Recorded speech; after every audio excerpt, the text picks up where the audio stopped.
He first saw the girl on a late evening when the sun had dipped behind the hills and the warm glow across the ranch had started to fade. The rancher, named Luke Rowan, had spent the whole day fixing fences, feeding horses, and moving hay bales. And now, he was riding home on his old chestnut horse, Dusty. Everything felt quiet. Almost too quiet, until he noticed a small shape sitting by the dusty road. At first he thought it was a stray dog, or maybe a young calf that had escaped some rancher's pen. But the closer he got, the clearer it became that it was a person. A girl. Small. Thin. Her clothes dusty. Her dark hair tied loosely as if she had left home in a hurry. Luke slowed his horse, feeling a tug of concern.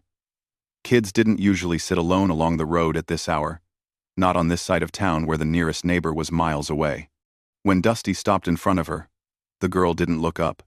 She kept her hands pressed against her ears as if she were blocking out a sound he couldn't hear.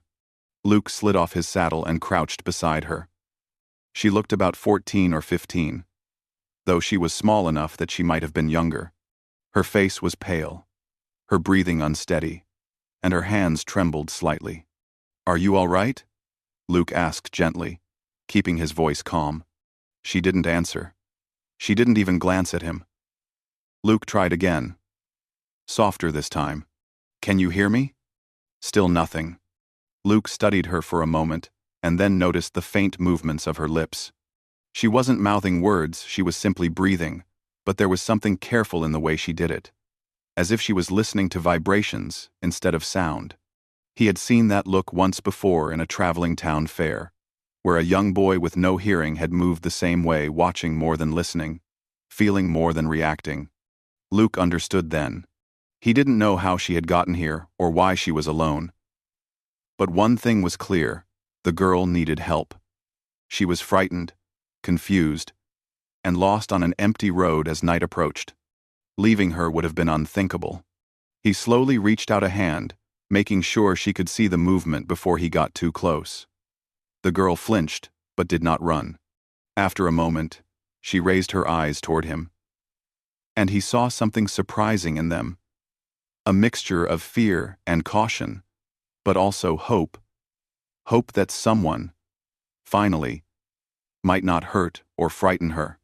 Luke pointed to himself and spoke slowly so she might read his lips. "My name is Luke." Her lips parted slightly, as if she wanted to say something, but no sound came. She lifted her hand and touched her own chest lightly, then moved her hand in a small motion, tracing something in the air. It looked like a name, but he couldn't understand it. She tried again, this time using her finger to draw in the dirt. 4 letters. E-L-A. Ela, Luke repeated. The girl looked up, surprised that he had read it correctly. She gave a tiny nod. "That's a pretty name," he said softly. Ela didn't smile, but some of the fear faded from her eyes. She looked exhausted, like she hadn't slept properly in days. Luke knew it was dangerous for her to stay out here. Coyotes roamed at night, and the cold air could cut deep even in the dry country. He needed to bring her somewhere safe. He pointed toward Dusty, and then toward the distant lights of his ranch house. Slowly, very slowly, he lifted his hand again in a question gesture, asking if she would come with him. Ela stared at him for a long moment before she gave a tiny nod. Luke helped her onto his horse, letting her sit in front so she wouldn't fall. She felt feather-light, like she had gone too long without proper meals. He held the reins with one hand and kept an arm lightly around her back with the other, guiding Dusty along the dusty trail toward home. As they rode, Ela kept her eyes fixed on the horizon, as if she feared something behind them. Luke didn't ask any questions yet. He didn't want to frighten her more than she already was. When they reached his ranch, the sky had turned deep blue, and stars had begun to appear. His house was simple wooden walls, a stone porch, a few lanterns glowing warmly in the windows. Smoke drifted from the chimney. It looked peaceful, safe, and far more welcoming than the empty road she had been on. Luke helped Ela down and guided her inside. She hesitated at the doorway, as if unsure she was allowed to enter a place that looked clean and warm. Luke gave her a reassuring nod and stepped back, letting her choose. After a moment, she stepped in. The room smelled of fresh bread and wood smoke. Luke had been baking earlier because ranch life often forced him to learn things he never expected. Cooking, sewing, even mending boots. He poured her a cup of warm milk and placed it in front of her on the kitchen table. She stared at it for a moment, then took a small sip, her hands trembling slightly around the cup. It seemed like she hadn't had something warm in a long time. Luke sat across from her so she could see his face clearly. "Are you alone?" he asked slowly. Ela watched his lips but didn't answer. Instead, she shook her head, then pressed her fingers against her throat gently, as if to show she couldn't speak. That much, he had already guessed. He didn't push her further. He knew trust wasn't something she would give easily, especially not when she was this scared. So instead, he spoke about small things: the ranch, the horses, the weather, the stars outside the window. Even if she couldn't hear, she watched his lips and his expressions, and something in her relaxed little by little. After a while, he led her to the spare room, which he rarely used except when a traveler needed a night's rest. He fetched blankets, fluffed the pillow, and made sure everything was as comfortable as possible. When he gestured that the room was for her, she looked startled. She pointed at herself, as if asking, "For me?" Luke nodded. She touched the blankets softly, as if she couldn't believe they were real. Then she looked at him again, and in her eyes he saw something heartbreaking. This simple kindness was more than she had expected from anyone. Before she settled in, Elaine lifted her hand and made a shape in the air, a small circle over her heart. It looked like a thank you. Luke smiled gently in return. He turned to leave the room so she could rest. But before he had taken 2 steps, she grabbed the sleeve of his shirt lightly. When he turned, she didn't speak or gesture. Instead, she looked at him with eyes that silently asked him not to leave her completely alone. She didn't want him in the room, but she didn't want him too far either. Luke nodded again and left the door open a little so she could see him moving in the hallway. Only then did she lie down and let her eyes close. But sleep didn't come easily. Luke sat by the fireplace in the living room, thinking about the quiet girl who now rested in his home. Questions swirled around him. Where was her family? Why had she been alone on the road? What had frightened her so much? But he pushed all those thoughts aside. He would ask later. Right now, she needed rest, safety, and time. When the fire crackled softly, Ela stirred. For a moment, Luke thought she might be having a nightmare. Her breaths grew quicker, her fingers clenched the blanket, and she pressed her hands against her ears, shaking slightly. It was a reaction he recognized: fear, memory, or maybe both. Luke moved slowly toward her door and tapped it lightly so she saw him. She opened her eyes immediately. Her panic softened when she saw him standing there. He gave her a small, gentle nod.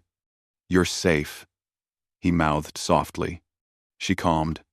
Hours passed, and Luke finally drifted into sleep on the chair near the fire. It must have been close to dawn when he woke up to find Ela standing silently in the doorway, watching him. She wasn't afraid. Now she looked curious, thoughtful, and strangely focused. She stepped closer and watched his lips when he spoke softly. "Couldn't sleep?" She didn't reply. Instead, she lifted her hand and pointed to the window, where the early morning wind rattled the loose shutter. He nodded, understanding she had noticed its movement. But then something happened that made him pause. The teapot on the stove gave a soft metallic click as it cooled. Ela's head turned quickly toward it, not visually, instinctively, as if she had heard it. Luke blinked. That wasn't possible. He stood slowly, watching her face. She wasn't just seeing things, she was reacting to sound. But she had told him she couldn't hear, or maybe she never said that at all. Maybe she had only let him assume it. And now, in the soft morning quiet, Luke realized something shocking. The girl he rescued could hear. Luke stared at her for a long moment, unsure if he should say something or stay silent. Ela didn't seem to notice the surprise on his face. She kept looking around the quiet kitchen, her eyes following every small movement, the sway of the curtain, the creaking of the floorboards, even the crackling of the old wood stove. She turned her head each time, too naturally, too quickly, as if she wasn't just seeing those things, but sensing them before she saw them. Luke finally spoke, his words slow, his lips clear. "You heard that, didn't you?" Ela froze. Her shoulders stiffened, her fingers curled slightly, and her eyes darted to the door, as if she feared she had been caught doing something she was not supposed to. She didn't answer. Instead, she stepped back, putting a little distance between them. Luke kept his voice gentle. "It's all right. I'm not upset." Still, she did not move closer. He could tell she was torn between wanting to trust him and wanting to run. Something in her past had trained her to hide things, to protect herself by pretending weakness. Maybe pretending she couldn't hear had kept her safe before. Maybe it had saved her from someone dangerous. Luke didn't push. He nodded slowly and let the topic pass for now. "Are you hungry? I can make breakfast." Ela hesitated before giving a small nod. He cooked eggs, warmed bread, and poured fresh milk. Ela watched him closely, almost fascinated by the simple routine. When he set the plate in front of her, she looked at the food with careful gratitude, as if she hadn't eaten properly in days. As she ate, Luke sat across from her. He didn't ask questions about where she came from or who she was running from. Instead, he talked about gentle things, the horses, the land, the nearby river, how the sunsets looked like fire across the plains. Ela listened, her eyes fixed on his mouth, reading every word, yet he noticed again how she reacted to sounds. A bird chirped outside, and she glanced toward the window before he did. A loose pan rattled on the shelf, and her eyes flickered that direction. So she could hear. Maybe not perfectly, but certainly better than he had assumed. When breakfast ended, Luke washed the dishes while Ela stood nearby, watching each motion with quiet curiosity. At one point, he dropped a spoon by accident. It clattered loudly against the floor. Ela's reaction was immediate. She flinched, not slightly but sharply, as if expecting pain to follow. Luke slowly bent and picked up the spoon. When he stood again, Ela was still watching him, her eyes full of fear and apology. "You're safe here," he said gently. "No one will hurt you, I promise." Her lips parted slightly, and she made a faint movement with her hand, a tiny shape, a circle near her chest, the same gesture she had made last night. It meant thank you. She wasn't used to saying it out loud, but she could say it her way. Luke gave her a soft smile. After breakfast, he took her outside. The morning sun had risen, warm and golden, painting the ranch in soft light. Horses grazed lazily near the fence, and Dusty lifted his head when he saw them approaching. Ela's eyes widened. She stepped closer to the fence and reached out cautiously. Dusty sniffed her hand before nudging her gently with his nose. Ela jumped slightly, surprised, but then her expression softened into something almost happy. It was the first time Luke had seen her eyes brighten that way. "You like horses?" Luke asked slowly so she could read his lips. Ela nodded immediately. He gently guided her to Dusty and handed her a brush. She hesitated at first, but when she touched the horse's coat with the brush, her movements became steady and careful. Dusty seemed to enjoy the attention, leaning into her strokes. Ela smiled barely, but it was real. Luke felt something warm spread in his chest.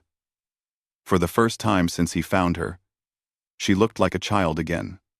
Not frightened, not hiding, just a girl brushing a friendly horse in the morning sun.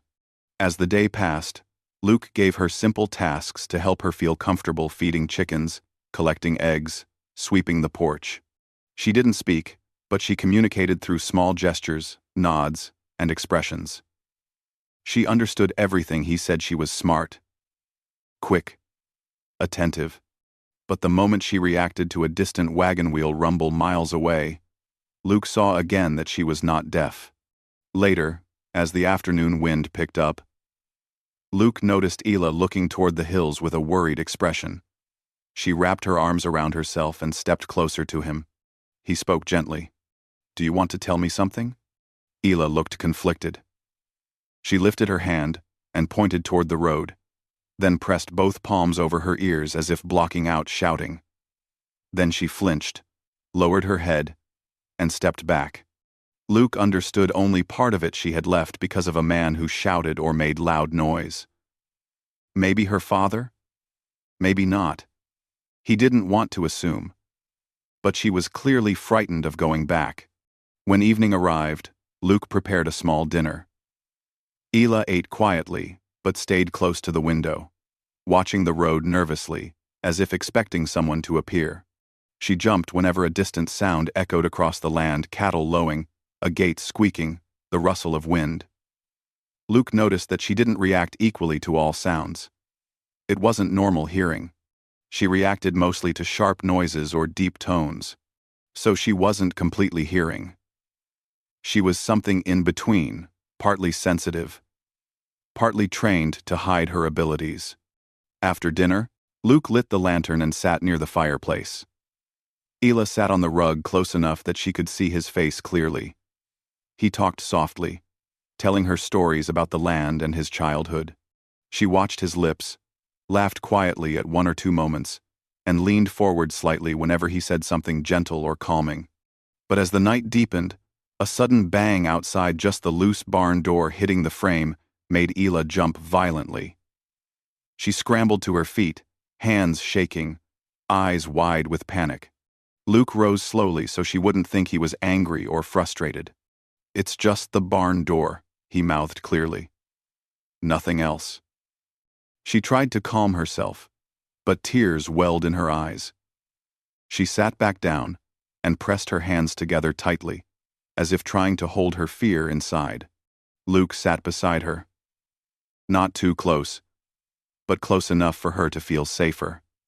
He didn't try to touch her or comfort her physically, knowing she wasn't ready for that. Instead, he spoke softly. "You're not alone anymore. You're safe here as long as you need to be." Ela watched his lips and then looked at his face. She blinked several times, her tears falling silently. She wiped them quickly, embarrassed, and looked away. Luke shook his head gently, telling her without words that she didn't need to hide her feelings. But she turned toward the window again, staring into the night, afraid of the darkness beyond.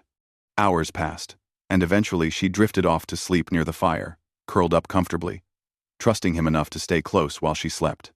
Luke sat awake, thinking about everything he had seen today. She could hear sometimes. She reacted to certain sounds with instinctive fear. She wasn't just afraid of loud noise. She was afraid of what came after it. He wondered what kind of home she had run from. In the early morning, before the sun rose, Luke heard a sound outside, a distant, uneven rumbling. He went to the window and saw a man stumbling along the road, shouting words that slurred together with drunken anger.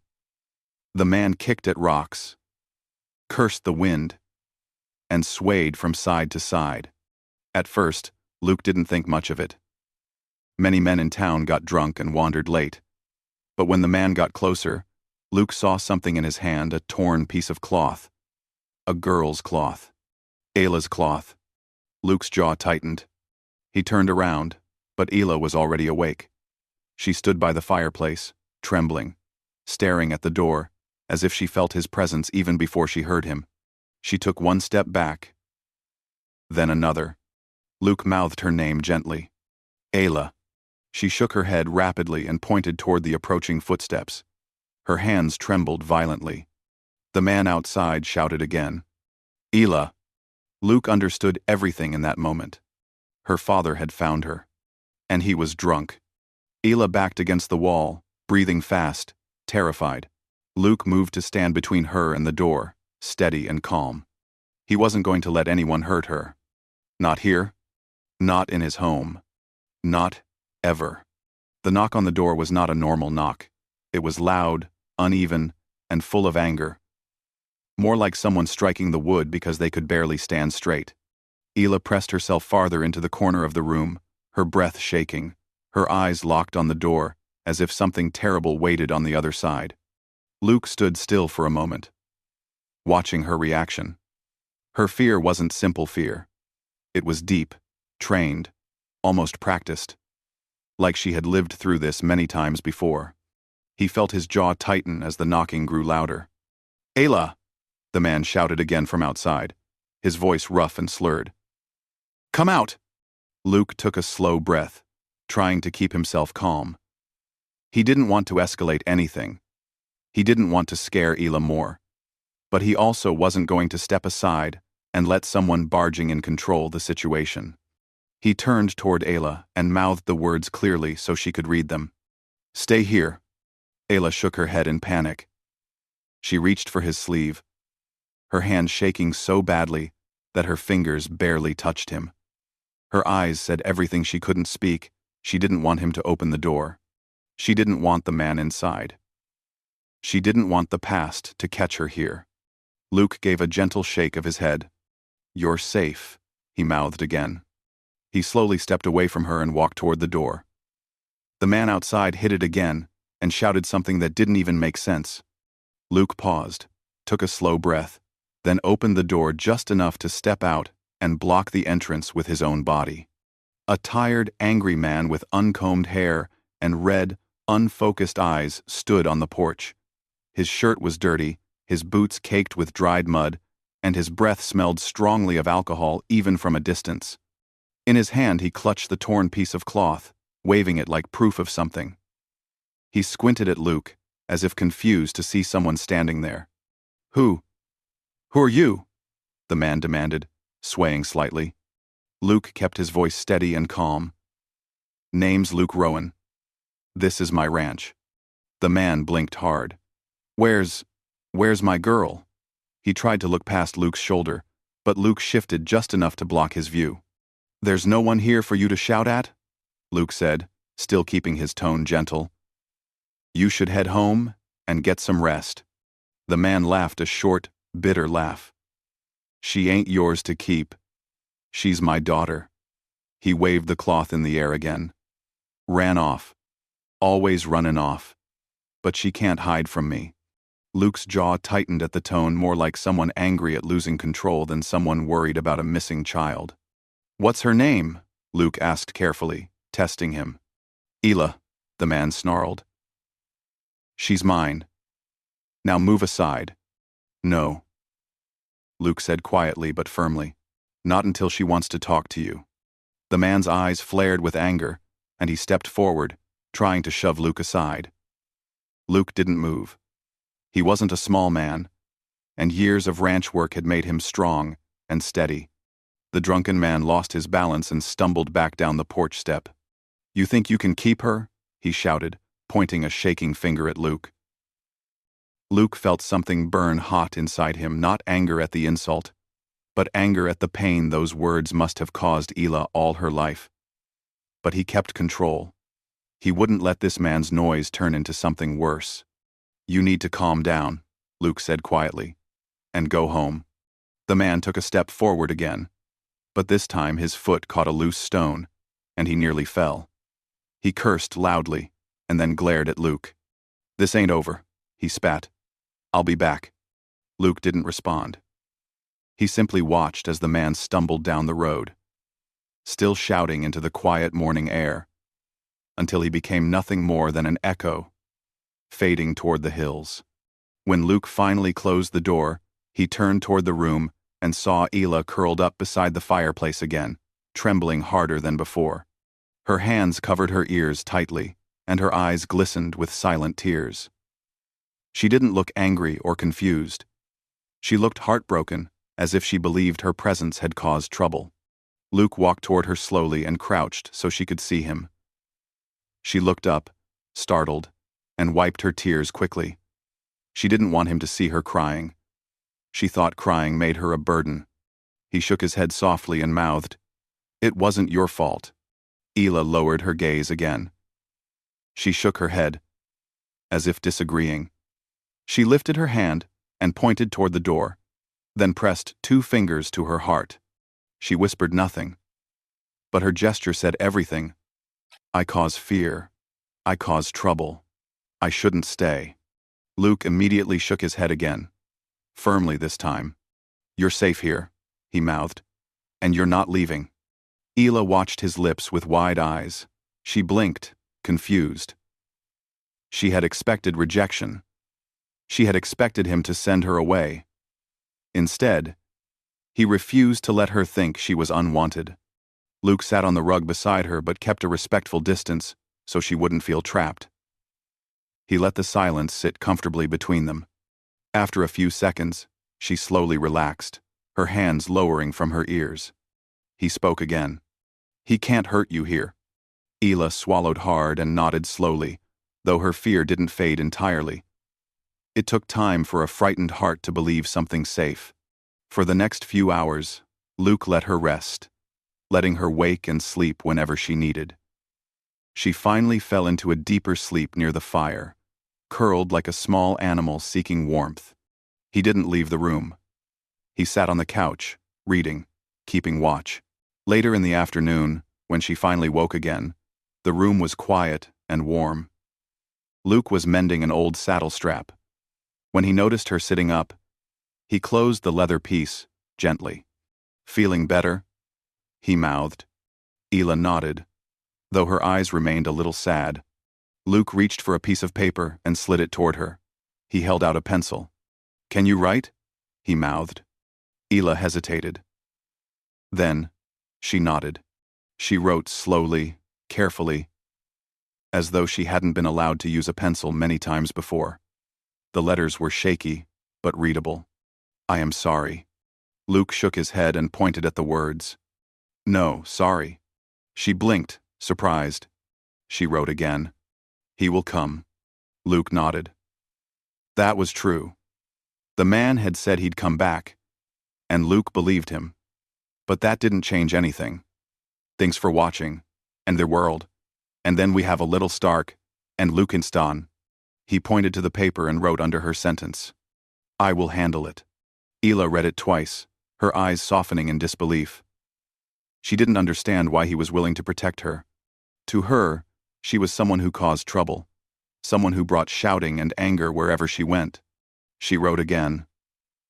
Slower, this time. "Why?" Luke didn't rush. He wrote carefully, "Because you deserve peace. Because no one should be scared at home." Ela stared at the words for a long moment. Her lips parted slightly, and her eyes filled again, not with fear this time, but something softer, more fragile. No one had said those words to her before. Maybe no one had ever believed she deserved peace. She wiped her eyes quickly and wrote one more sentence. "He is not kind when he is drunk." Luke understood. That was all she needed to say. It explained everything. After she wrote it, she grew quiet again. Luke folded the paper gently and placed it on the table. He didn't pry further. He didn't ask for painful details. She had shared enough for now. The evening came again, soft and orange. Luke cooked a simple meal and invited her to help chop vegetables. She did so slowly but carefully, trying to do everything perfectly so she wouldn't make mistakes. After dinner, she followed him outside to feed the horses. Dusty nudged her shoulder again, and Ela smiled, small, faint, but warm. She brushed his coat, and the horse leaned into her, comforting her in a way only animals knew how. But as the sun slipped behind the hills, Luke saw movement far down the road. A silhouette. A man. Walking with stubborn purpose. Ela saw it too. Her breathing quickened, her hands froze, and the brush slipped from her fingers. Luke stepped beside her. "Go inside," he mouthed. She shook her head, terrified to leave him alone. He gently placed a hand near her shoulder, not touching, but close enough for her to understand the meaning. "It's all right," he mouthed again. "I promised." Ayla looked at him for several long seconds. Then she nodded and hurried inside the house, locking the door behind her. Luke stayed outside, standing tall and steady in the fading light as the man approached. This time, he wasn't drunk, and that made him even more dangerous. Luke watched the man approach, each step slow and heavy. This time, there was no stumbling or mumbling, no wild swaying or drunken shouting. The man walked with a kind of tired stiffness, like someone who had slept too little and thought too much. The sun had dipped behind the hills, leaving only a soft gray glow across the land, and the shadows stretched long across the road. Luke didn't move. He stood still beside the fence, hands resting loosely at his sides. Not aggressive, not threatening, just ready. The man finally stopped a few feet away. His eyes were clearer now, though still red around the edges. His clothes were still dusty, and he carried guilt as heavily as he carried anger the night before. "You him?" the man asked, his voice rough but not as sharp as before. "You the rancher who found her?" "I am," Luke replied, calmly. The man looked at the house, where warm lamplight shone through the window. He could not see Ayla behind the curtain, but he knew she was there. His jaw tightened, and for a long moment he said nothing. Then he let out a slow breath. "I ain't here to fight," he muttered. Luke nodded slightly, watching him carefully. "I was drunk yesterday," the man continued. "Said things. Loud things. I remember only half of it." "You scared her," Luke said gently, choosing his words with care. "She thought you would hurt her." The man winced and rubbed the back of his neck as if the truth burned him inside. "I ain't proud of what I turn into when I drink, but she's my daughter. Only family I've got." He paused, swallowing hard. "Her mom passed some years back, just me and her now." Luke listened without interrupting. The man wasn't excusing himself, he was confessing, and it hurt him to do it. She don't hear well," the man said. "Not since she was little. Folks say she hears sometimes, and sometimes she don't. Doctors couldn't explain it." He stared at the dirt at his feet. "I didn't know how to raise her. Didn't know how to talk to her. She'd look at me with those quiet eyes, and I'd feel like a failure." His voice cracked slightly, not with anger now, but with regret. "So, I got angry at myself, and I took it out on everything around me. The bottle made me louder, made me think I was stronger than I was." Luke stayed silent, letting him speak. "I scared her," the man whispered. "I didn't mean to, but I did." Luke nodded. The man looked toward the house again, then lowered his head. "I came today 'cause I want her back, but not to drag her home." He paused again, his voice unsteady. "I came 'cause I want to see if she wants to come home at all." Luke felt something shift inside him. This man wasn't perfect, not even close, but he wasn't lying. His voice carried more truth than confidence. "You can talk to her," Luke said softly, "but only if she agrees." The man nodded, though his shoulders sagged as if he didn't believe she would. Luke turned toward the house and tapped gently on the door. "Ayla?" he mouthed clearly through the window. "It's all right." Inside, Ayla stood frozen. Her hands clutched the curtain, and her face was pale with fear. She shook her head rapidly when she realized who was outside. She backed away from the window, her breaths fast and uneven. Luke opened the door slightly, keeping his voice soft so she could read his lips. "He's not angry," Luke mouthed. Ayla hesitated, her eyes filled with confusion, fear, and something else, doubt. She didn't trust easily. She didn't know if the man she saw outside was the same man who shouted the night before. But she did something Luke didn't expect. She stepped forward, slowly, cautiously. She wasn't sure whether to stay or flee. She trembled with each step until she reached Luke's side. Luke didn't push her outside. He didn't take her hand. He simply stood between her and the world, letting her decide. After a long moment, Ayla nodded weakly. Luke stepped aside. Ayla walked out onto the porch, her eyes fixed on her father. He straightened the moment he saw her. His expression shifted surprise, guilt, relief, all mixing together until his knees looked like they might give out. "Ayla," he breathed, barely a whisper. Ayla didn't speak. She didn't try to sign anything. She stood completely still, waiting, braced, perhaps, for the sound of anger she had grown used to. But the man did something she had never seen before. He lowered himself slowly to his knees in the dirt. "I'm sorry," he said, his voice trembling.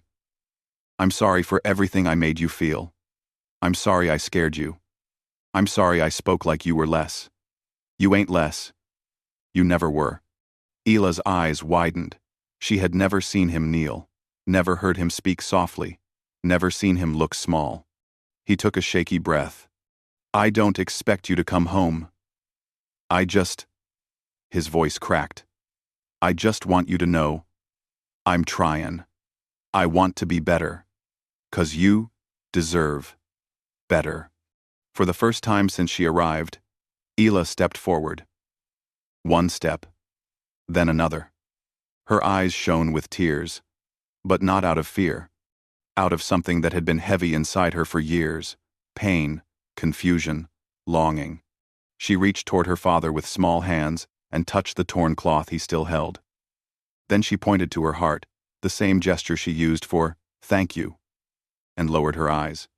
Luke softened. Ayla wasn't asking to go with him. She wasn't saying no either. She was acknowledging his apology, accepting it, even if she wasn't ready to return. Her father wiped his eyes quickly. "You're safe here?" he asked, looking at Luke. Ayla nodded. Luke stepped closer. "She can stay here as long as she needs," he said. "You're welcome to visit. But only if she feels safe." 7. The man nodded slowly. "I understand." He stood up, though his legs shook. "Thank you, rancher." He looked once more at Ayla, his voice softer than it had ever been. "I'll come back when you're ready. Not before." Ayla watched him walk away. She didn't tremble this time.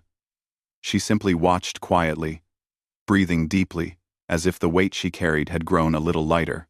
When he disappeared down the road, she turned to Luke. He looked at her with kindness. "You can stay," he mouthed. "You're welcome here." Ayla hesitated. Then wrote in the dirt with her finger. "Can I help here?" Luke smiled warmly. "Yes," he mouthed. "You already do." Ayla's lips curved slightly, her first real smile. It was small, shy, and gentle, but strong in its own way. The days that followed were quiet and peaceful. Ayla settled naturally into life on the ranch. She fed horses, helped with small chores, and grew comfortable with the routines Luke taught her. She learned to listen without fear. She learned to react without flinching. She learned that not every sound meant danger. Luke noticed every small change. The first time she laughed silently. The first time she ran her hand along Dusty's neck with confidence. The first time she fell asleep without shaking. The first time she woke without fear in her eyes. Over time, she spoke a little soft, unsure words at first. Her voice was faint, like someone learning to trust their own sound. But Luke always encouraged her. Always patient. Sometimes her father visited, always sober.